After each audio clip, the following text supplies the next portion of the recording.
देवताची पंगत बसली, देवताची पंगत बसवली. देवताची पंगत देवताने सांगितलं आम्हाला थोडस जवळ जवळ बसव. 2 लाईनीत बसले, जवळ जवळ बसवलं.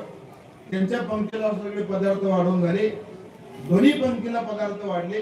देवताचे हाताला आता काठ्या बांधल्या, जसं दैत्याच्या बांधल्या होत्या. दैत्याच्या जीवाला चैन पडा, हा आधी काठी बांधा, आधी काठी बांधा. आधी त्यांना वाटलं यांना सुटाय काही, आधी काठी बांधा.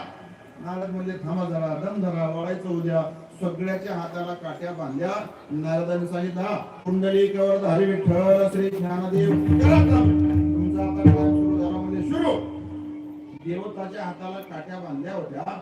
देवताने स्वतः खायचा विचार केला नाही. काठी बांधलेल्या हाताने घास मोडायचा आणि समोरच्या पंक्तीतल्या देवाच्या तोंडात घालायचा. काय केलं? समोरच्या पंक्तीत बसलेल्या देवाच्या तोंडात घालायचा. आता हात वाकवायची गरज पडली नाही, घास वरी फेकायची गरज पडली नाही. 1.5 मिनिट